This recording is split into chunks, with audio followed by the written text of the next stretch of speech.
இந்த நாள் நம்ம துக்கமா இருக்க வேண்டிய நாள் இல்ல, இந்த நாள் நம்ம சந்தோஷமா இருக்க வேண்டிய நாள். ஏன்னா கர்த்தருக்குள் மகிழ்ச்சியா இருப்பதே உங்கள் பலன். கவனிங்க, நம்பர் 3, இங்க இதுக்கு முன்னாடி இருந்த அந்த சூழ்நிலை இல்ல. இதுக்கு முன்னாடியாவது நெகேமியா இந்த பட்டணத்துக்குள்ள வர்றதுக்கு முன்னாடி பாத்தீங்க அப்படின்னா எல்லா கஷ்டமும் அவங்களுக்கு இருந்துச்சு, எல்லா பாடுகளும் அவங்களுக்கு இருந்துச்சு. ஆனா இப்ப எல்லாமே சரியாக்கப்பட்டுருச்சு. மூன்றாவது, சத்துரு சில மனிதர்களுக்குள்ளே கொடுக்கிற துக்கம் காரணமே இல்லாத துக்கம். காரணமே இல்லாத துக்கம். நீங்க துக்கமா இருக்கிறதுக்கு என்ன காரணம்? என்ன காரணம்? சிலர் யோசிச்சு பாருங்க, உங்களுக்கு என்ன காரணம்? சிலருக்கு எந்த காரணமுமே இருக்காது. நான் சொல்றேன், நீங்க செய்ய வேண்டிய பணியை செய்ய விடாத பிசாசு தடுக்கிறான், உங்க வளர்ச்சியை தடுக்கிறான். சோகமாய் காரணமே இல்லாம உங்க சோகத்தை நீங்க டெவலப் பண்றீங்க அப்படின்னா நீங்க மன அளவுல சிக்கான ஒரு பர்சனா மாறுவீங்க. சோகத்தை மட்டும் ஒரு தேவனுடைய பிள்ளை வளர்த்திடவே கூடாது. எப்பவுமே அது ரொம்ப டேஞ்சர். பொதுவாகவே நம்ம உலகத்திலே வாழ்கிற மனுஷனை சத்துரு கையில எடுக்கிறதுக்காக இதை ஃபாலோ பண்ணுவான்.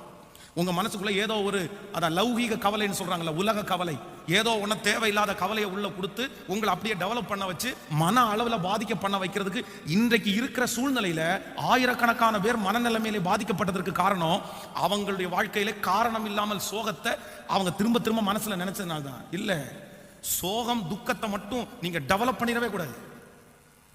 அதுல அந்த பாதையிலே கடந்து வந்தவன் நான். அதனாலதான் அவ்வளவு நான் உங்களுக்கு சொல்றேன். காரணம், நான் இந்த திருச்சியிலே ஊழியம் செய்கிற நாட்கள்ல நான் துக்கப்படுவதற்கு ஒரு காரணம் இல்லை. ஆண்டவருடைய பிள்ளை, அங்க நல்ல ஊழியம், நல்ல ஜனங்கள், நல்ல பாசமான ஜனங்கள், சுத்தி ஆட்கள், எனக்கு ஊழியத்துல எல்லாம். ஆனா நானா ஏதோ நினைச்சு சோகமாயிட்டேன் அப்படின்னா நான் இப்படியே இருந்துருவேனோ, இப்படியே ஆயிருமோ, நம்ம ஜாலியாவே இருக்க முடியாதோ, நம்ம சந்தோஷமாவே இருக்க முடியாதோ, நம்ம ஊழியத்துக்கு தெரியாம வந்துட்டோமோ, நம்ம பசங்க எல்லாம் நம்ம கூட இருக்க மாட்டாங்களோ, இப்படி நானே தேவையில்லாத ஒரு காரியத்தை குறித்து யோசிச்சு துக்கப்பட்டு அதற்கு பிறகு நான் அந்த துக்கத்தை வெறுத்தேன், நான் அப்படி இருக்கிறத வெறுத்தேன். ஆனா என்னால அதுல இருந்து வெளியே வரவே முடியல.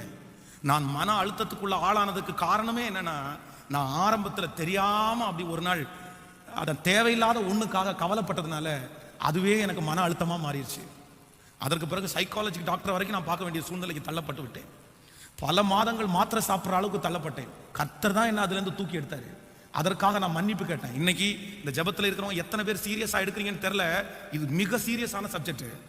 துக்கமா இருக்கிறதுக்கு இடமே கொடுத்துறாதீங்க.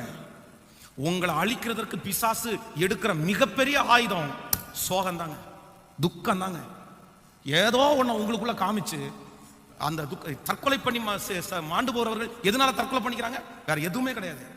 அவங்களுக்குள்ள ஒரு துக்கம் வருது, ஐயோ நம்மளை யாரும் ஏத்துக்கலையோ, நமக்கு யாருமே இல்லையோ, நம்ம இப்படியே இருந்துருவோமோ, உடனே தங்களுடைய வாழ்க்கையை முடிக்க நினைக்கிறார்கள். இல்ல, கர்த்தருடைய பிள்ளைகள் எந்த சூழ்நிலையிலையும்